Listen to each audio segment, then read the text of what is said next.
नमस्कार दोस्तों, आज की इस वीडियो में मैं डिस्कस करने वाला हूं GST ITC on solar power system. जी हां दोस्तों, कोई भी जीएसटी में रजिस्टर्ड पर्सन अपने बिजनेस प्रमाइसेस पर सोलर पावर सिस्टम लगवाता है और उस पर जो जीएसटी पेमेंट किया जा रहा है, क्या उसकी आईटीसी मिलेगी? जी हां दोस्तों, मेरे सामने प्रैक्टिकल केस आया है। अक्टूबर मंथ की मेरे पास परचेज इनवॉइस आई है सोलर पावर सिस्टम का। तो क्या इसका आईटीसी क्लेम करना चाहिए, क्योंकि इस आईटीसी को जीएसटी डिपार्टमेंट डिसअलाउ कर रहा है। तो यहां मैं डिस्कस करने वाला हूं कि मैं किस बेस पर इस आईटीसी को क्लेम करूंगा और किस बेस पर जीएसटी डिपार्टमेंट इस आईटीसी को डिसअलाउ कर रहा है। और आप लोगों की राय में जानना चाहूंगा, आप लोग क्या कहते हो, आईटीसी क्लेम करना चाहिए या नहीं। मेरे पास इनवॉइस आई, परचेज इनवॉइस। आपके सामने जो इसका HSN SSC कोड है वह सब है। इसमें जीएसटी रेट 5% भी है और 18% भी है। क्यों? और टोटल जो हमारी आईटीसी है अप्रोक्स 9 लाख के करीब है। अब इसमें जो हमने इन्वार्ट सप्लाई लिया, देखो सोलर पावर सिस्टम में जो हमारी इन्वार्ट सप्लाई होगी, इसमें गुड्स और सर्विसेज दोनों माना जाएगा। जीएसटी नोटिफिकेशन के हिसाब से इसमें 70% गुड्स, बाकी 30% सर्विसेज मान लिया जाएगा, क्योंकि इसमें सर्विसेज होंगी, इंस्टॉलेशन होगा, इंजीनियरिंग की सर्विस होगी, सब कुछ ठीक है। मान लिया इनवार्ट सप्लाई गुड्स और सर्विस दोनों है। अब जो 9 लाख की आईटीसी है, इसको जो क्लेम करने की कंडीशन है, आईटीसी क्लेम करने की कंडीशन कौन है? Section 16 subsection 1। वहां पूरी कंडीशन मेरा पूरा हो रहा है। बिजनेस पर्पज के लिए यूज किया जा रहा है, मैन्युफैक्चरिंग यूनिट है, और जो आउटवर्ड सप्लाई होगी वह टैक्सेबल सप्लाई होगी, एग्जेम्प्ट सप्लाई नहीं है।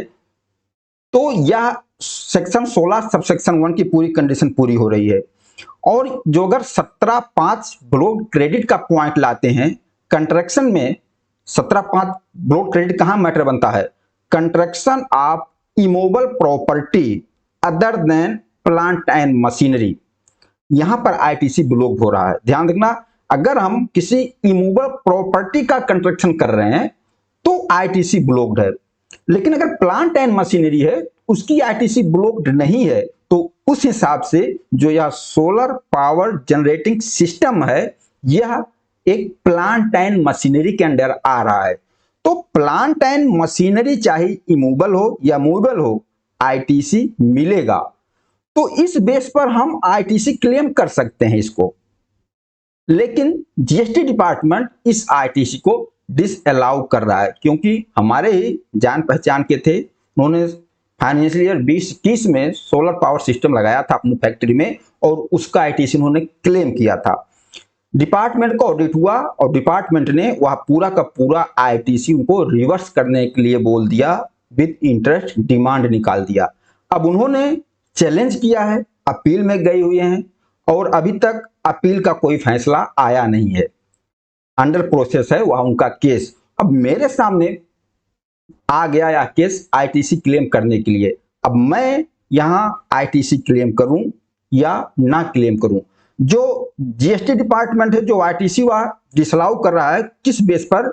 उसका एक बेस है कि प्लांट एज इमूवेबल प्रॉपर्टी, जो सेक्शन 17(5) में कवर हो रहा है। लेकिन यह हमारा इसमें कवर हो रहा है प्लांट एंड मशीनरी में। तो प्लांट एंड मशीनरी पर तो आईटीसी हमें मिलेगा।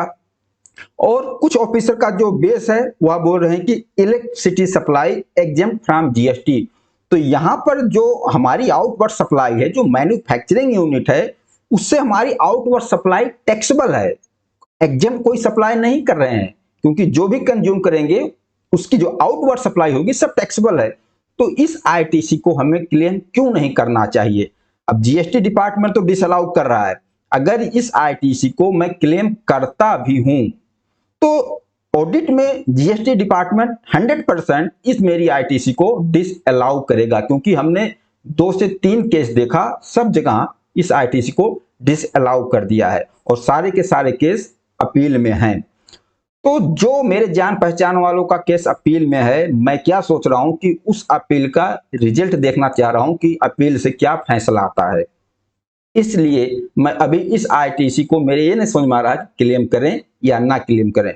तो मैंने फाइनली यह डिसाइड किया कि मैं इस आईटीसी को क्लेम कर लेता हूं। बहुत क्या होगा, जीएसटी डिपार्टमेंट डिसअलाउ करेगा, आगे हम अपील में जाएंगे और 100% अपील में हमारे ही पक्ष में फैसला आएगा, क्योंकि इस आईटीसी को बिल्कुल हम क्लेम कर सकते हैं। दोस्तों, इस पॉइंट पर आप लोगों का क्या राय है? आप मेरे सीनियर भी हो या जूनियर हो, जो भी हो, आपकी नजर में क्या लगता है, इस आईटीसी को मैं क्लेम करूं या ना क्लेम करूं? आपसे रिक्वेस्ट है, अपनी सलाह मुझे जरूर दें। बाकी इस वीडियो में इतना ही। नमस्कार, धन्यवाद।